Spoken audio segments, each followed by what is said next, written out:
we want to continue our series on moral issues, especially in the financial realm, what we call Jewish business ethics, and we want to focus on the concept of onah, and that's a subcategory of sales, of mechira. And the laws that govern onah are limited to what we call metaltalin, movable objects, and they don't apply to karka, to real estate, or what's called in modern Hebrew nadlan, and that's because of the principle called ein onah bekarkaot. Now, onah could fit under different categories. For example, you may overcharge someone, and there the ma'ana is the mocher, and the mis'ana is the lokech. The buyer was the one who got cheated. And it could be just as well in the reverse, where you underpaid for something based on market price. And it means that the ma'ana was lokech, and the mis'ana was the mocher. But either way, the law of onah gives rights to the mis'ana, whether it's the buyer or the seller, depending upon whether it was overcharged or underpaid, to cancel the deal and say this is not fair because it doesn't reflect the true value of the object. So that's the issue that we're going to cover now, and it deals with a fellow who owns a pizza store down south in Israel, probably in a lot, I'm not sure, and he's having a lot of trouble selling his pizza store. And the reason for that is because nobody comes to buy his pizza for whatever reason. Now, if you were a buyer, you would probably not be well advised to buy this pizza shop. And in effect, this guy, we'll call him Shimon, owns the pizza store. He's desperately trying to sell it. He realizes it's a failure of a business, and he's putting in ads left, right, and center, and really no one's coming around. Or if any, people come around and then they see how empty it is and they say, why would I want to buy a pizza shop that nobody seems to want to buy pizza in that shop? But Shimon has a good Jewish cup, and he thinks of a method of attracting a buyer. And I think it's a brilliant chap. I'm not sure if it's halachically or morally acceptable. And that's what I want you to think about. Okay? There's a local tamchui, Beit HaTamchui, which is a place where poor people come and eat for free, or they pay a pittance because someone who's very good-hearted is giving stock, he's giving charity.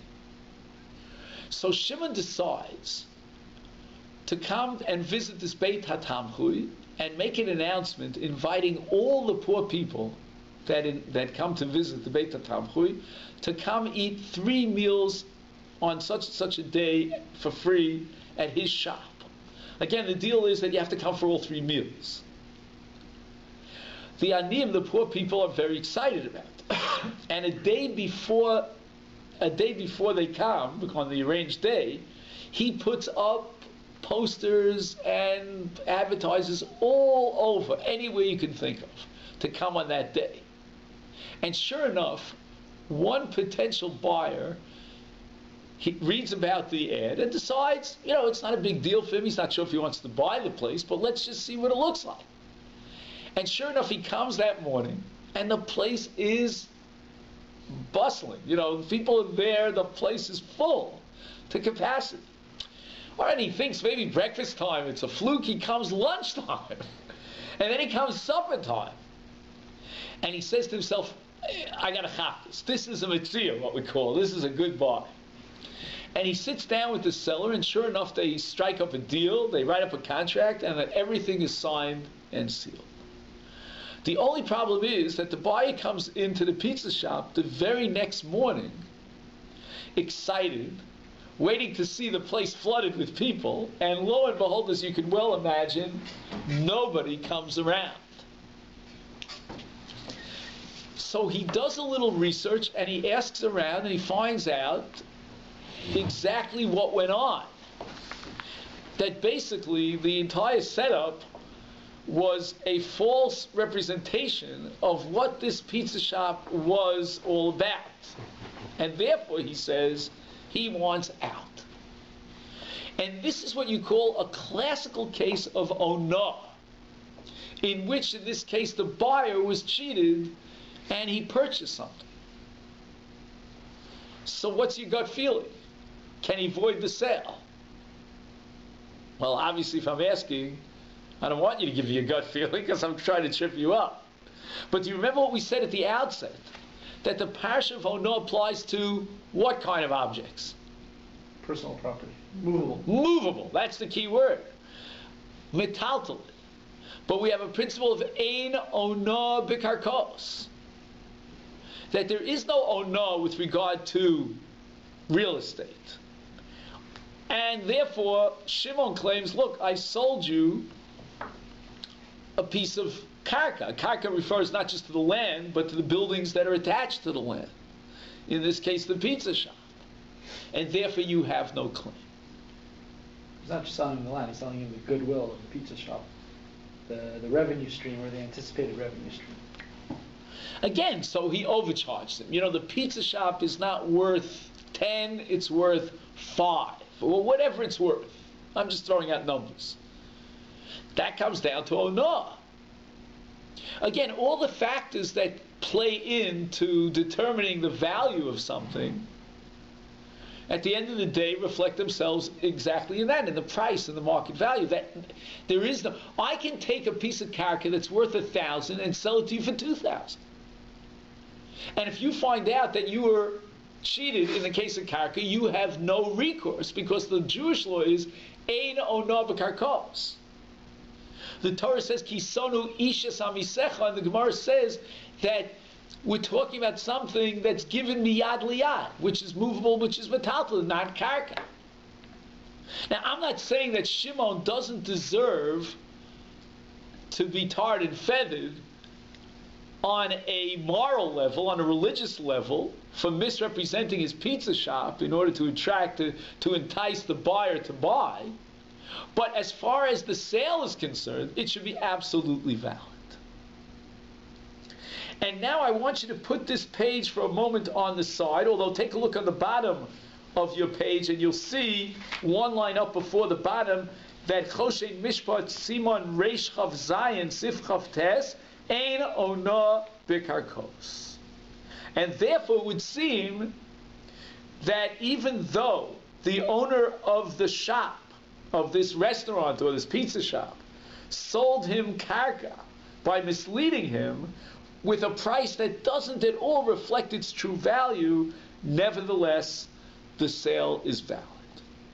Okay, but now at this point, putting page 1 on the side, or in your case, flipping over page 1 to page 2, I would like you to pick up this other page and take a look at the Shulchan Aruch.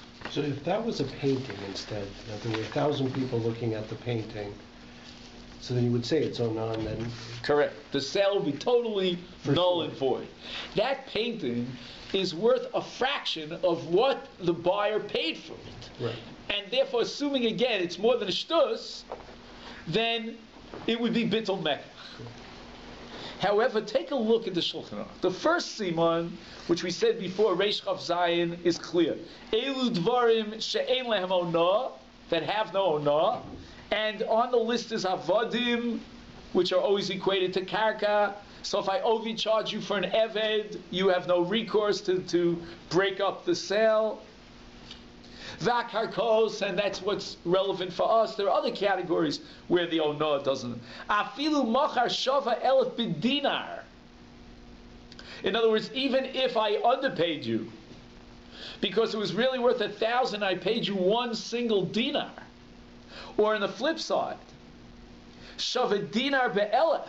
I sold you something that's really worth in the market 1 single dinar for 1,000. Nevertheless, ein bahem onah. Okay. But here's something very interesting. What we just saw was Siman Reish Chav Zayin in the laws of Onah. Now we're going to fast forward to Siman Reish Lamed Beis. And what are we going to find in Siman Reish Lamed Beis? Something totally different and perhaps very surprising. Hamocher lechavero karka, etc. V'nimtza b'mekach mum shelo yoda bo halokeach. Okay, now we're talking about something else. We're talking about a mum. Now, I can package something in a way that you're not aware of a deficiency in the object, or even in the case of karka. For example, some land is arid, it's not, you can't grow anything in the land, for whatever reason, But if I didn't disclose that information to you, the buyer, and you bought the land assuming it was normal, healthy land, and you could plow and sow and grow in the land and produce.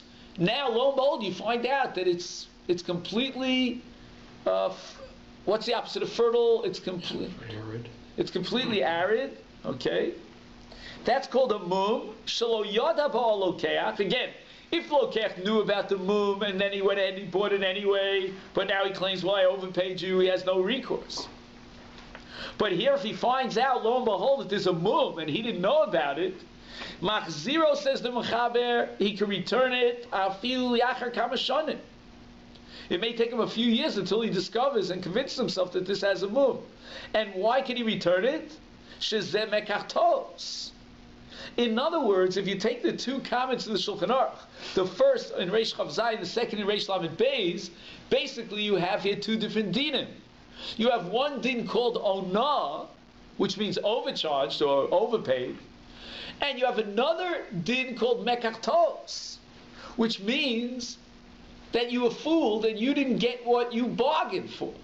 So, for example, if I order a car, an automobile, and it comes with scratches on it, or if I order barley and you deliver wheat, or vice versa, this is not the identity of the object. I didn't buy into that. That's not what my das was on, and therefore it's a mekach tos. Now, the source for this halacha is the Gemara in Ksubas on Daf Ayin Hey, with regard to marriage. In this case, a man married a woman, not knowing what was a little bit below the surface, if you follow what I mean, and lo and behold, he finds out that it's that she's got a mum.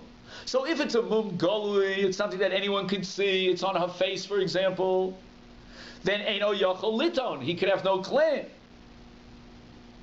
However, if it's a hidden mum, or a mum shebeseter, and he can claim I never knew anything about it, then he could break up the marriage and say mekach tos, this is not what I had in mind. And take a look in the Shulchan Aruch, Even Ezer, Siman Kuf Yud Zayin. Do you see that's the fourth source on your page? Hakones isha stam, v'nimtza b'mum mimumei anoshim. And there's a whole list of them that are enumerated in Siman Lamed Tes. V'lo yoda habal b'mum hazeh. He knew nothing about it when he married her. Teitzeh. The marriage is null and void. Below ksuba, he doesn't even have to pay the ksuba. Not the ikar, not the tosefes. So I come back to my original case. Shimon sold Levi a restaurant or a pizza shop which had a mum in it. What greater mum could there be in a restaurant that's totally empty and nobody comes to visit it? Nobody comes to eat there. The buyer in this case, we'll call him Levi, was totally unaware of the mum. Therefore, just like in the case of marriage, where if we discover a mum, the marriage is null and void, so too we saw in the case of Mekach, in the Shulchan Aruch Hilchos Onah, that there is such a thing as a Mekach tos when the karka has a mum, and the fact that ein onah b'karkos doesn't in any way prevent me from applying the rule of Mekach tos in karka, is therefore, I think, Levi could claim, I want every last penny back, and the whole sale is null and void. Except for one problem. If you take a look in the Gemara in Ksuvas and in the Shulchan Aruch Even Ezer, you'll notice that there's one proviso. It says, "Im yesh merchatz ba'osa ir," if there's a public bathhouse, ein mumin shebeseit, af mumin shebeseiser, eino yachol liton, mipnei shuhu bodka bikrovosov. He has an obligation to check it out. Of course, he can't go in there, but he sends one of his female relatives. And if he doesn't bother doing so, then it's his negligence, and he accepted her as she is, and therefore he cannot claim mekachtos. He cannot null and void the marriage. And a similar halacha we'll see in purchasing. Take a look in the Choshen Mishpat, Siman Reish Lamed Beis, which is the Siman that we mentioned before. Aval im nishtamish bo achar sheroah hamum. In other words, if he already was aware of the mum, and nevertheless he went ahead with the sale, hareza mochal ve'eno yochel lahachzir. Now, would we say that Levi, who bought this restaurant, bought this pizza shop, was aware of the mum? The answer is no. But would we say that he could have found out about the mum? We'll take a look at the Sma over there in Reish Lamed Beis, in the same place. He says not only if he used it and therefore we assume he knew about it, he did a test run, but more than that, hu adin, the same thing applies. He could have checked it out beforehand. Now, how many neighbors would you have to approach, either call or knock on their door, in order to figure out that nobody visits this pizza shop? You don't have to go to too many neighbors, right? I mean, this is public knowledge. Why didn't Levi, the buyer in this case, take the effort of investigating it? Certainly he could have done so. Not only that, but take a look at the Magid Mishnah. The Magid Mishnah says that Yesh Mishakasav She'im Hoya Hadover Shalokech Yochol Avchino Li Altar, if the buyer could have immediately found out about it, Kigon, for example, Sheichov Lenasoso Letomo, he could have tried it out. V'lo Hikpid Lasos came, and he didn't take the effort and make the effort of doing so. V'amocher mochelo stam eino choser. He has no rights to do so. Isn't that correct? Now the Mishnah Lamelech says the following. He quotes the Rav HaMagid. This is on the bottom of your page 1, and then he says, "Yesh mishakasav shim hoya hadover shalokech yochel avchino lialter v'lo hikpil asos kein choser nira b'einai d'ein safek d'yesh mishakasav shehevi Rav HaMagid cholkim olav harif v'Rabbeinu Zal d'ledivrei yesh mishakasav mashma d'ein chiluk bein honoa b'domim l'nimtza bo mum d'kachli yochel avchino lialter k'mo ad she yar'enu l'tager o l'krovo." Ulefi divrei arif v'Rabbeinu, he means the Rambam, lo amru ela gabi ona. So basically, what we have here is the following issue: that the Mishnah Lamelech claims that if there's an overcharge, then we can say to the buyer, "You should have checked it out." But if it was a case of mum, where there's an actual negative feature in the object, then we say that he has a right to back out of the deal. And we don't fault him for not checking it out. So let's just summarize the whole picture here. On the one hand, Eino no b'karkos, but on the other hand, in the case of a mum, we have a different halakha of mekachtos.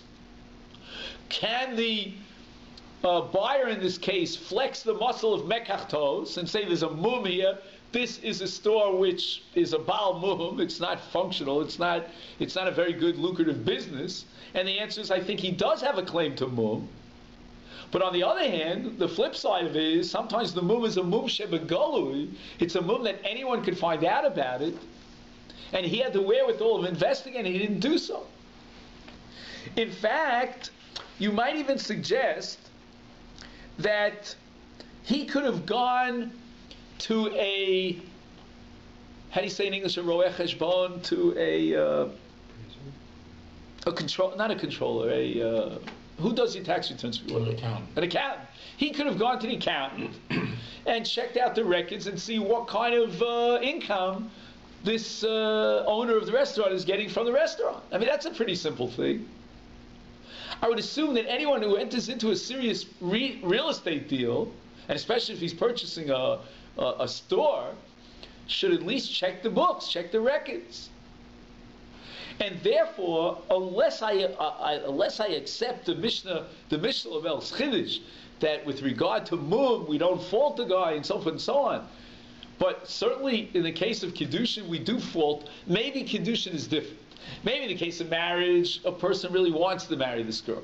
So we say that if he didn't bother checking her out, if he didn't send his krovos, to make sure that she has no mum, then we say that he really wants to marry her, and we can't use and employ the concept of mekach tos. In the case of karka, in the case of selling a store, he's not emotionally connected to the store, and therefore he has to be convinced that the store is a good buy. And if he didn't bother doing his what we call due diligence and checking it out, either by asking the neighbors or the people who live locally, or checking it out with some professional who's in charge of determining the income, then that's his fault.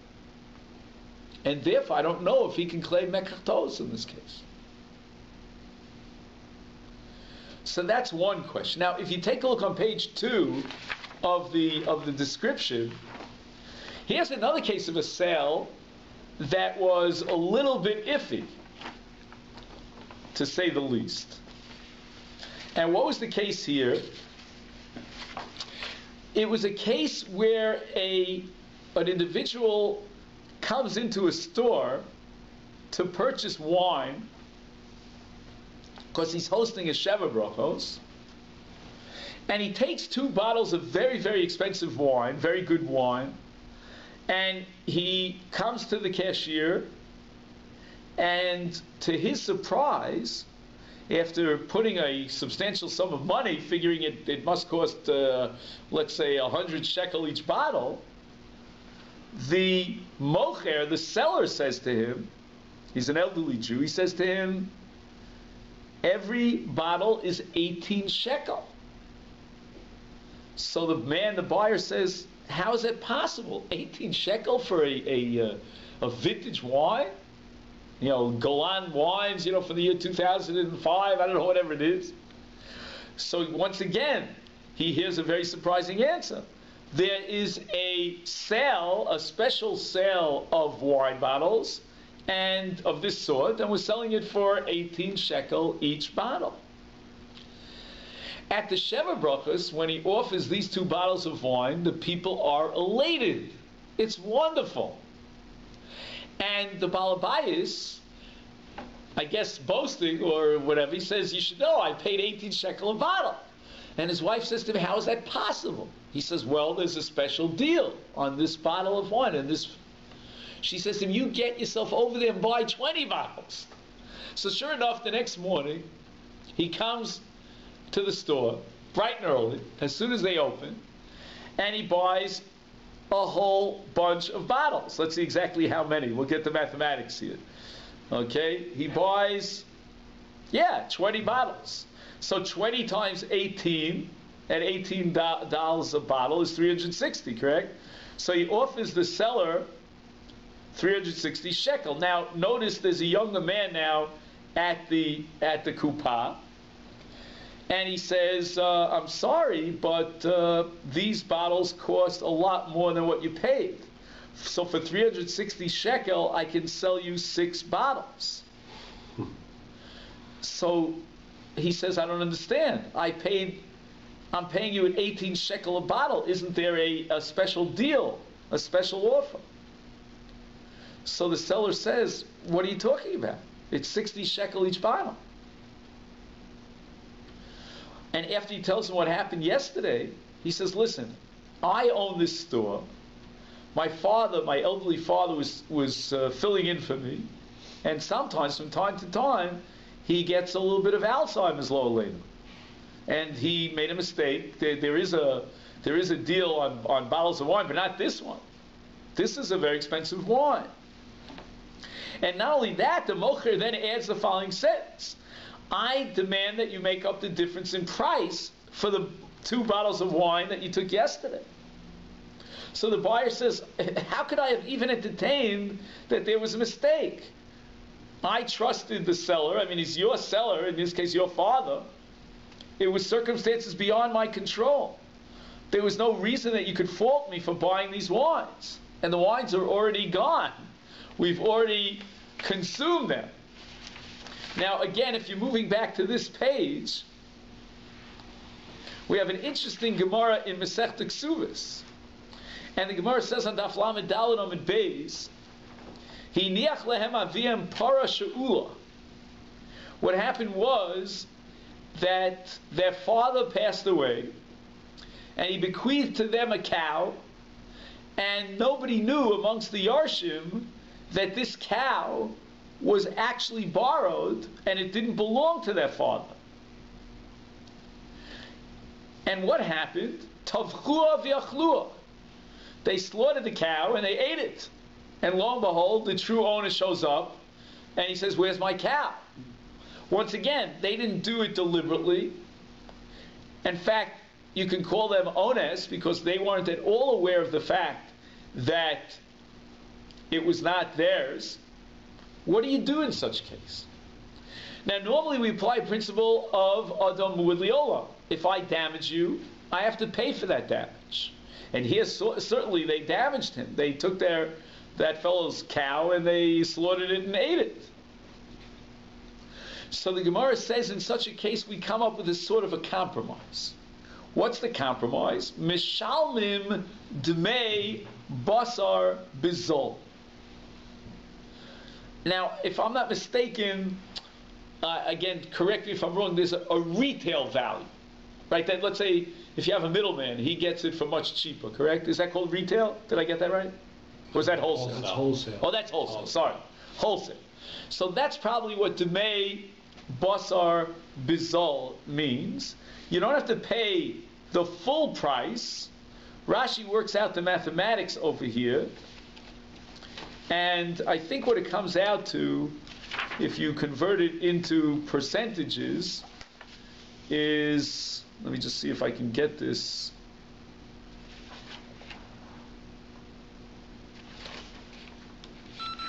One second, let me see if I can just.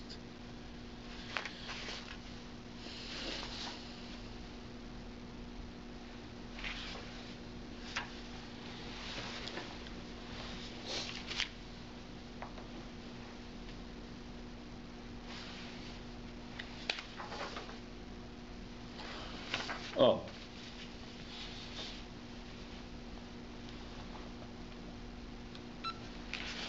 So Dmei Basar Bizol is 2/3 of its market value.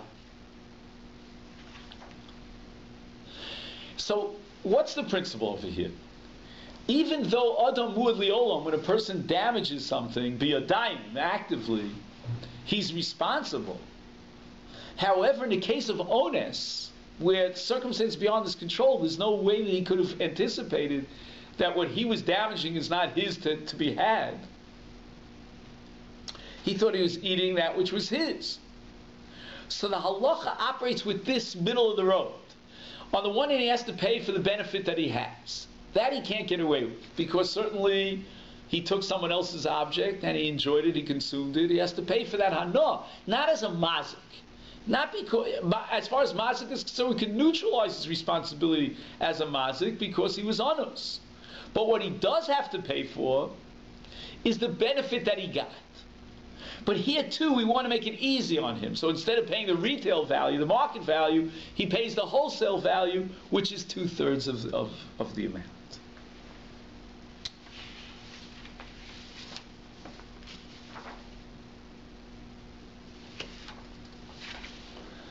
Now, in the Sefer Torascha Sha'ashuai, Rav Yitzchak Zilberstein, Shlita, is quoted as saying that in this case, perhaps it's not really an ones gomer, because the Kona could have sensed that something fishy is going on. Meaning, very often you have a mivtza, you have a special deal, a sale. But here's a case where the sale is like ridiculous. The place should have been flooded with people at such a sale. In other words, you're offering something that's worth 60 when it's on sale for 18. And not only that, the seller here was an elderly Jew. He should have really checked it out to make sure that this is correct. In that case, we come back to our previous discussion that we had earlier with the case of a person who purchased a restaurant and he didn't bother checking it out, and we saw the Sma says that he really brought this upon himself by buying something without checking it out. Now, admittedly, here we're talking about metaltalin, and there is onah metaltalin, and in this case, the misana is the seller. On the other hand, the buyer could claim, well, these are circumstances beyond my control. So I would suggest that one of two things should happen. Either he should pay back the 18 shekel that he took, times 2 for both bottles. And that's if we assume that he's an onus, and therefore we cannot clip him, we cannot hit him with a chiyuv mazik. Or we should assume he is a mazik because he's not such a pure, saint, that it's circumcised. Why should he pay the 18 shekels, the 60s? You mean he should pay the 60 shekel? I'm suggesting the following. In onah, the halacha is that if I underpaid you, you have a right to break up the mekach and get your money back. So I will give you, No, you're right. He'd have to pay him the 60 shekel. You're right. If it's midin onah, he would have to pay him the true value, and that's, the discrepancy between the 18. He did pay him 18, so we'd subtract the 18 from the 60. Yeah, you're right. Wouldn't you have to pay 2/3? So I'm saying, or the wholesale value of what. Right. So I'm saying, there are two ways of going here. You could hit him with the halach of onah, and then you could say that he underpaid, so therefore make up the differential. We can't cancel the mekach in this case because it's already been consumed, but at least pay him back the difference between what it's really worth and what you paid.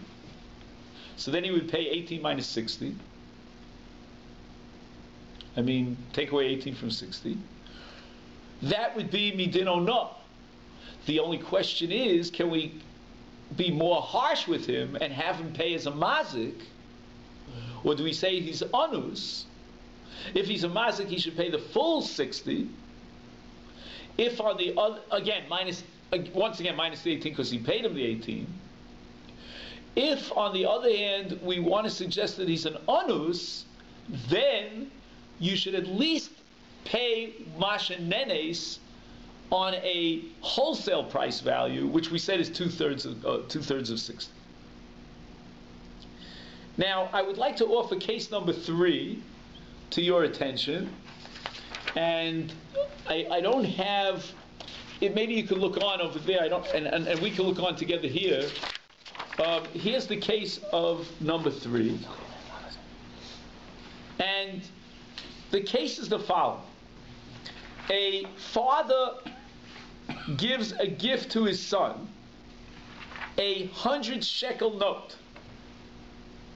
The child goes out to the street, and the first person he meets on the street is a collector, a tzedakah collector. The tzedakah collector notices that this young boy has 100 shekel in his hand. So he says to him, "Sweetie pie, what do you think about giving something to a poor person, making a contribution from this money that's yours?" So the young boy says to him immediately, "Yes, I want to give you something. Let me give you 5 shekels, and if you could please give me 95 shekel change." So immediately the kabtzon, this collector, sits down. He figures maybe it's an opportunity to get rid of some small coins, and he gives them a whole bag of small coins, matbeot, to the tune of 95 shekel. The child comes home to his father's house, and he asks his father, do me a favor, can you help me count this money and see if indeed we have 95 shekel. So indeed, that's what happens. They count it, and there's 95 shekel, except that one of the coins was covered with dirt, with soil, and the father went ahead and cleaned it off. And he cleans it off, and it was meant to be 10 agorot, and it turns out to be a gold coin. Immediately, the father and the son run to the local soreif, who's in charge of coins. He's the coin expert. And the expert tells them that you are the lucky owner of a very rare gold coin, pure gold. In other words, this money collector received this, assuming it's, by its size, that it's one of those 10 agorot pieces, and he had no clue of the value of the coin that he had in his possession. And simply without paying any attention, he gave it to this young lad. Now the father and son are Yudim Ksherim, they're upstanding Jews. They don't want to take money that's not theirs. And therefore, they come in front of the Mora Hora, the local posek, and they ask him, are we permitted to keep this coin? And once again, like the other cases, there was somebody who was fooled here. Who was really the one who was giving something and he was betos? He didn't have the full knowledge? Collector. The collector. Can the collector say that had I known this was a gold coin, I never would have given it to you, and therefore I want it back? So if you take a look at page 2, on the bottom of page 2, there's a tshuva here from the Shevet Halevi. He's one of the contemporary poskim, and his name is Rav Vosner, if you heard of him.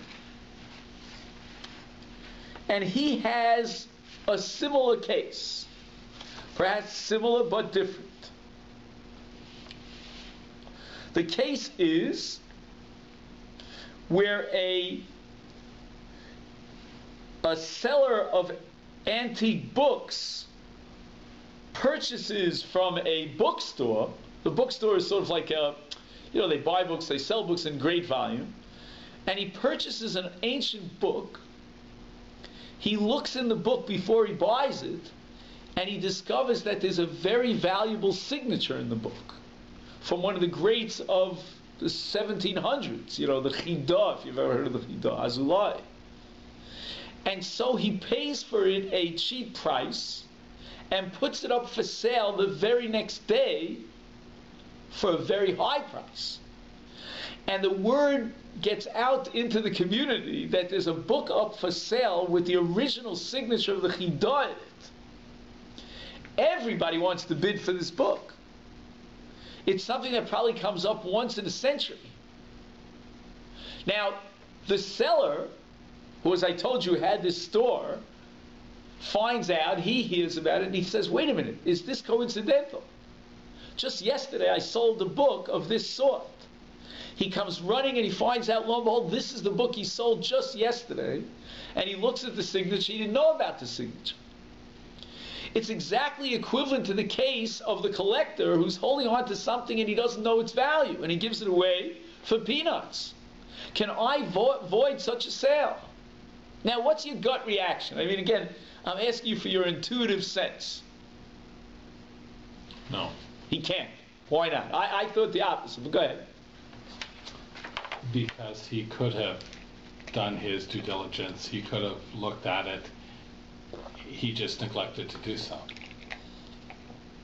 But let me ask you a question. I mean, if you come into coins, because let's say a collector all the time. I mean, do you actually check out every single coin? I mean, what are the chances that in that coin, even if you have an old sefer, that the Chidah signature, I don't know, to say due diligence here, and he should have opened up every single page in the book, to see, wow, scrutinize, maybe I'll find an ancient signature.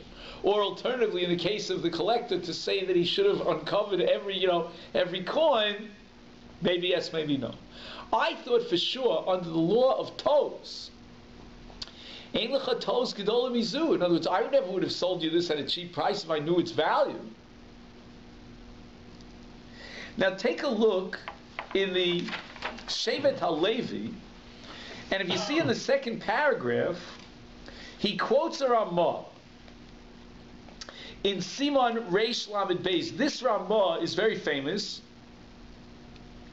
and it's in the laws of Onah, and it's based on a psak of the Mordechai, who was many, many centuries before the Ramah. He's a Rishon.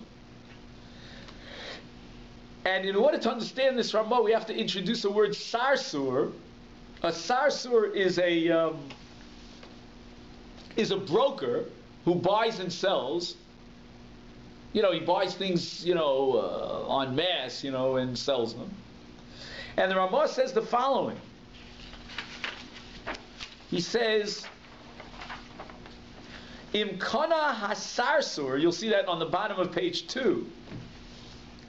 Davar becheskas bedil, he buys something which he assumes to be made of tin, umacharo, and then he sells it. So he bought it and he sold it. V'achar kach noda sheyesh bo kesef hozav, that it was just plated or covered with tin, but inside it was gold or silver. Zacha halokeach, the sale is valid. The mocher cannot claim that I want out. I want to invalidate the sale. And look at the reasoning of the Mordechai. Shelo zacha bo hasarsur me'olam. Wait, I don't get it. This broker didn't buy it fair and square. He paid for it. What does he mean lo zacha bo was never his? Hol v'yod lo yodavo. He didn't know about it.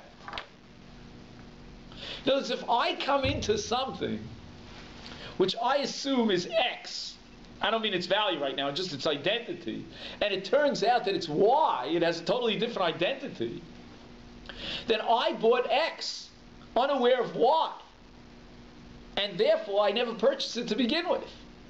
Now again, if the original owner would show up, and if he was a claimant here, that would be a different story.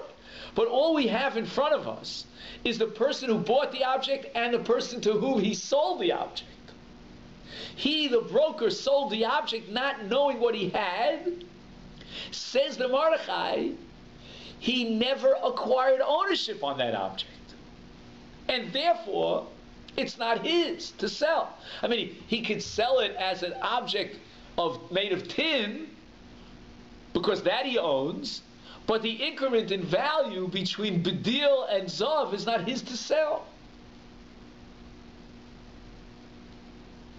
What would you say about the case of an ancient book that has the signature of the Chidoim?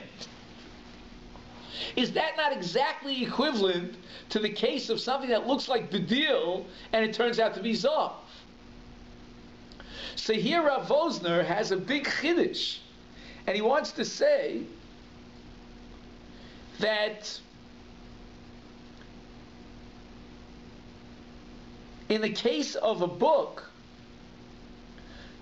b'sefer atik b'li chasima o im chasima davar echad hu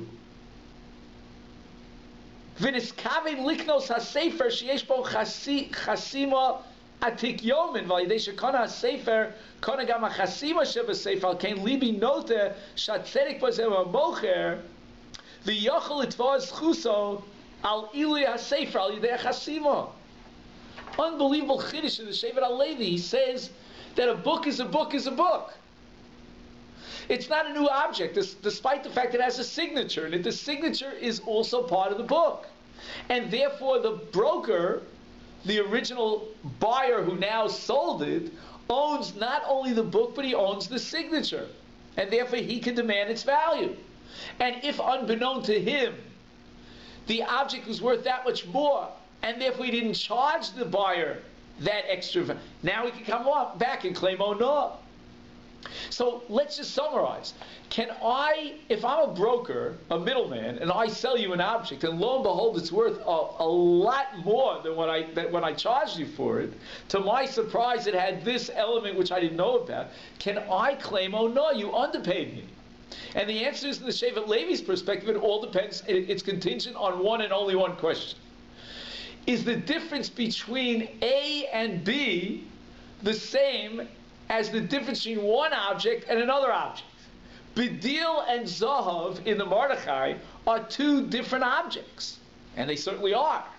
And therefore, I have no right to claim any money on the Zahav because all I purchased and what I paid for was Bedil.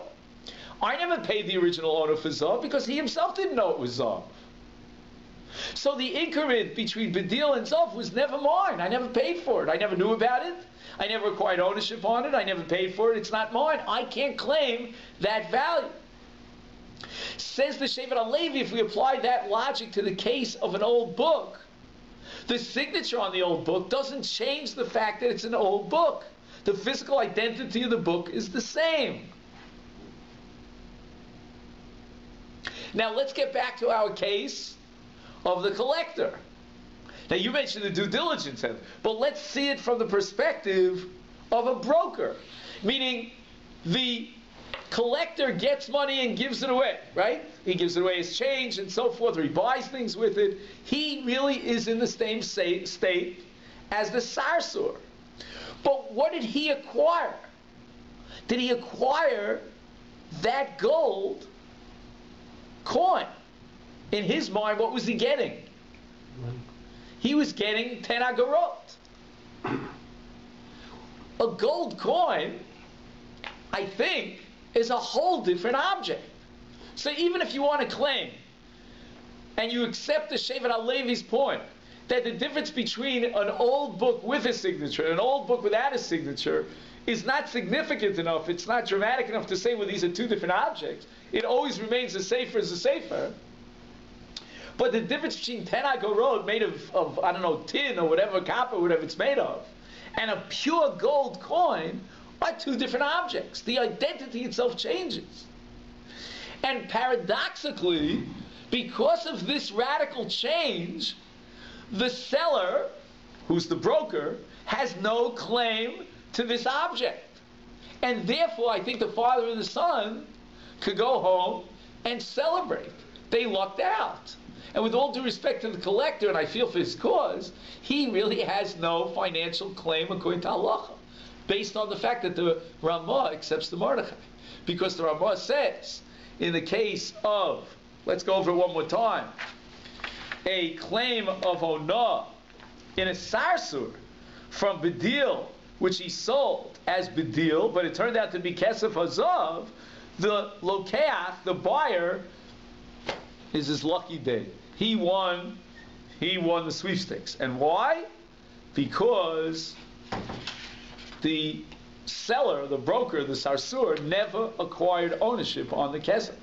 And so too, I think in this case of the tzedakah money, the tzedakah change, the same halacha should apply.